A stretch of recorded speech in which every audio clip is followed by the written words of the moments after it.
Аня уложила годовалую дочь спать и легла на кровать рядом с мужем. Сегодня выдался тяжелый день, и оба супруга решили пораньше отправиться спать. «Дорогой, тебе не кажется, что Чара вчера ночью вела себя как-то беспокойно?» Голос супруги выражал легкую озабоченность. «Не преувеличивай. С нашей старушкой все хорошо». Андрей удобно улегся на правый бок и смачно зевнул. Несмотря на обеспокоенность жены странным поведением овчарки, мужчина был уверен, что Чара находится в полном порядке. Питомец уже почти 7 лет жил с хозяевами. За это время собака проявила себя исключительно верным другом, с прекрасным интеллектом, свойственным этой породе. «Наша Чара такая умная», — не раз удивлялась Аня после очередной разумной выходки питомца. Еще бы! Андрей души не чаял в собаке, которую в свое время взял маленьким щенком в питомнике. Немецкие овчарки — одни из наиболее развитых собак на планете. Ученые оценивают их интеллект на уровне 3-летнего ребенка.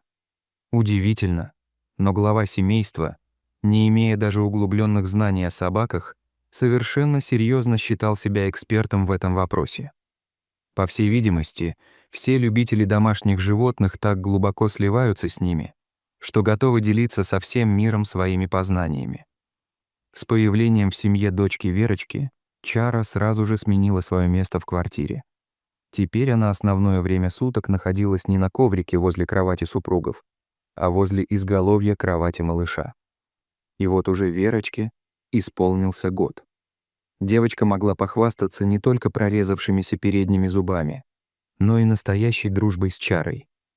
Ребенок полюбил своего охранника и постоянно тянулся к четвероногой няньке. Казалось, что эта неразлучная парочка просто не способна приносить друг другу неприятности. Однако однажды ночью Аня сквозь сон услышала рычание Чары в комнате дочери.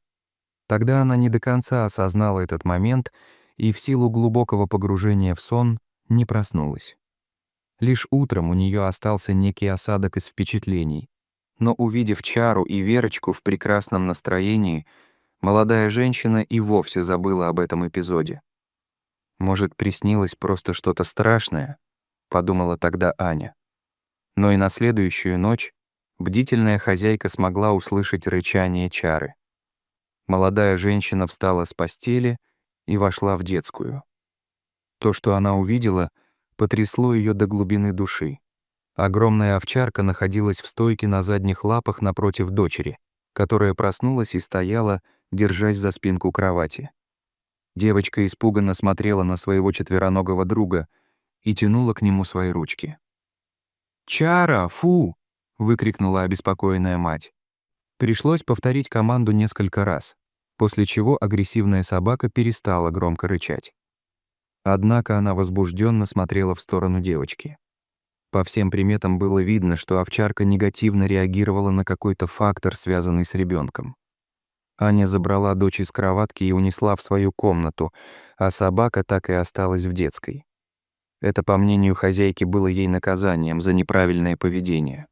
Андрей только утром увидел, что в кровати вместе с родителями спит и Верочка. «Что случилось, дорогая?» — взволнованно спросил супруг у жены. «Представляешь, Чара, что сделала?» По голосу женщины можно было понять, что она вновь переживает ночной кошмар. Аня подробно рассказала мужу о происшествии. Андрей внимательно выслушал и сходил в комнату дочери, чтобы на месте посмотреть и на собаку, и на кровать. Не обнаружив ничего подозрительного в поведении Чары и в обстановке детской комнаты, Андрей слегка успокоился. Однако для себя он решил разобраться, в чем заключается агрессия любимого питомца. На следующую ночь супруг уговорил сердобольную мать довериться Чаре, которая весь день вела себя как обычно. Однако ночью из радионяни послышались тревожные звуки. Овчарка снова стала грозно рычать, а Верочка, проснувшись, даже заплакала. Взволнованные родители буквально прибежали в детскую комнату и отогнали собаку от ребенка. Андрей удивленно смотрел на свою любимицу и ничего не мог понять. Причем после ухода родителей с ребенком из детской в спальню Чара время от времени продолжала рычать. «Слышишь? Не унимается», — сказала Аня мужу. Ничего не понимаю. Конечно, чара уже старая, но не до такой же степени. Супруг никак не мог разобраться, что же так разозлило обычно совершенно адекватную овчарку. Может быть, ее нужно в питомник сдать? Супруга очень сильно волновалась за жизнь и здоровье ребенка. Не говори глупости. От такого предложения жены глава семейства даже встал с кровати и нервно заходил из угла в угол. Ты так договоришься и до того, что ее усыпить нужно. Андрей ни при каких обстоятельствах не допускал ни малейшей мысли о том, чтобы расстаться с Чарой, которую считал полноценным членом семьи. Может быть, тебе собака важнее дочери? От слов мужа Аня стала злиться. Знаешь, мне иногда кажется, что мы с тобой настолько разные. Андрей усиленно подбирал правильные слова, после чего продолжил фразу. Нельзя же сравнивать абсолютно несравнимое. И да, я Чару не отдам в приют. Она мой друг и даже родственник. Между прочим, я уверен, что эта собака, как ты выразилась, за Верочку или нас с тобой жизнь отдаст, даже не задумываясь. От произнесенных слов Андрей так разволновался, что на его глазах показались слезы.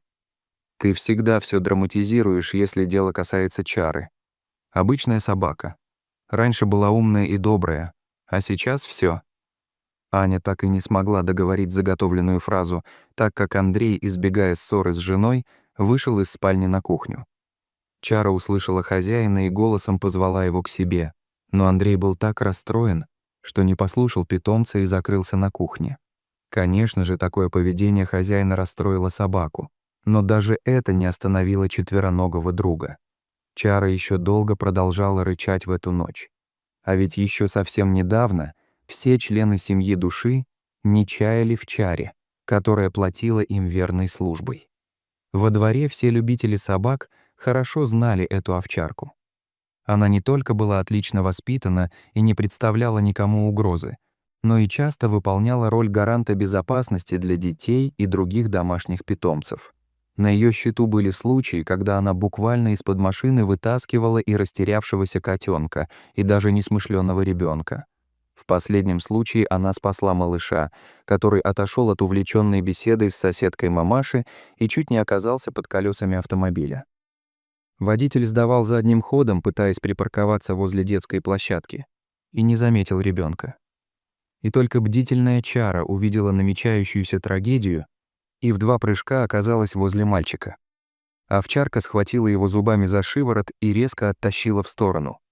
Конечно же, тогда не все присутствующие люди сразу поняли суть происходящего.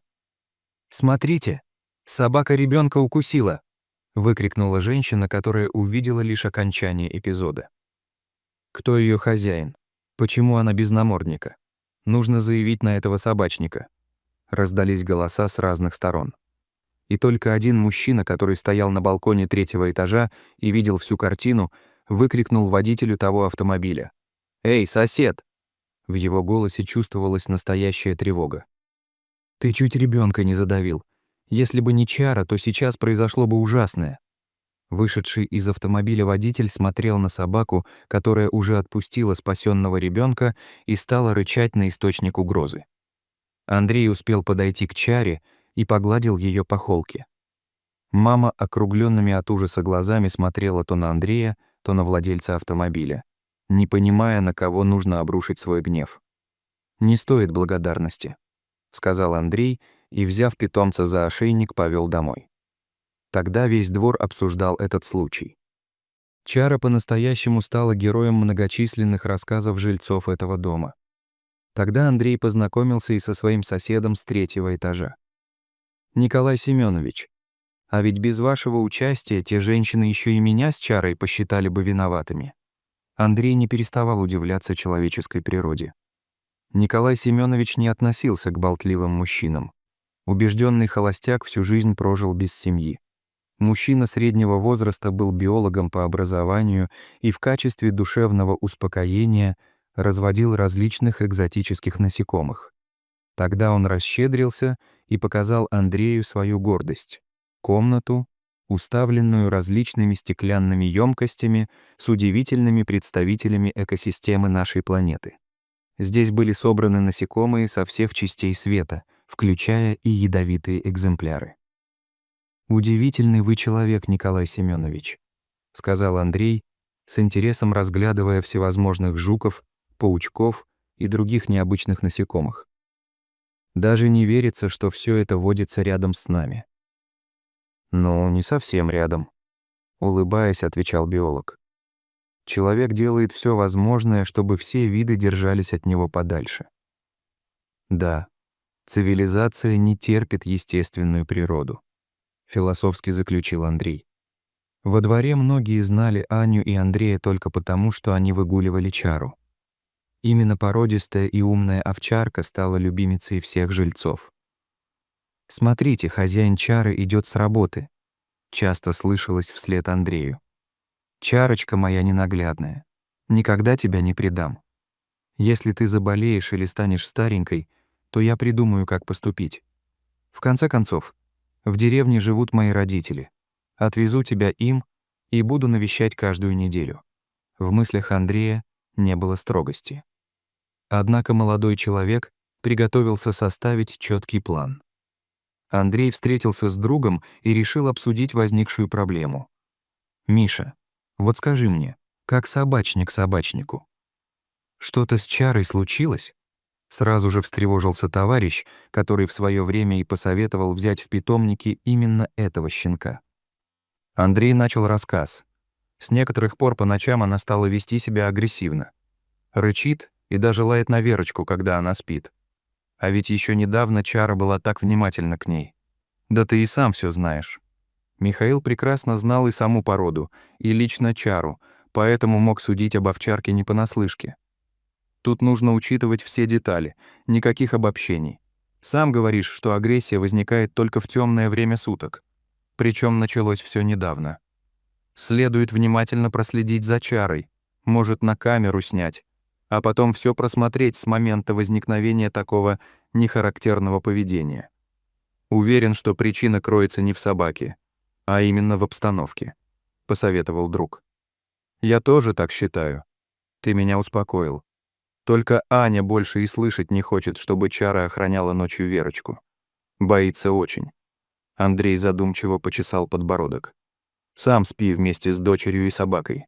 Устрой себе временное убежище, предложил Михаил. Андрей принял решение, поэтому на его душе стало легче. Удивительно. Но в то же время, когда супруг разговаривал с другом, Аня встретилась со своей бывшей одноклассницей по аналогичному поводу. «Надя, вот скажи мне, как эксперт по мужикам, почему мой муж так вцепился в собаку? Эта Чара совсем из ума выжила. Лает на Верочку по ночам». Ничего себе. Надя от удивления выкатила глаза. И что он говорит по этому поводу? Говорит: «Это мой друг и член семьи. Я не предатель и прочую глупость». В голосе девушки слышалось негодование и даже злость. По его мнению, пусть ребенок просыпается посреди ночи и плачет, лишь бы Чара была довольна. Не ожидала, что Андрей на такое способен. Да, помнится, ваша собака даже ребенка какого-то спасла. Но это было год или два назад. А сейчас она уже старая и, может быть, неадекватная. Подруга очень мало понимала о жизни домашних питомцев, поэтому просто решила не перечить собеседнице. И как его убедить в правильности моего решения? Он же уперся как баран. Аня явно нервничала в поиске оптимального выхода. Пусть тогда сам спит со своей собакой в обнимку. Высели его из спальни. Отлучишь от тела, как миленький попросит пощады. Надя была типичной сердцеедкой и всегда решала свои проблемы с мужчинами исключительно через призму романтических отношений. Это, конечно, мысль, только боюсь, что исход станет положительным не скоро. Аня не верила, что такой подход пройдет с ее благоверным. Со мной бы так никто не смог поступить. От собственной значимости Надежда выпятила вперед свою могучую грудь и заботливо поправила воротничок на блузке, подчеркивая именно эту часть женской прелести.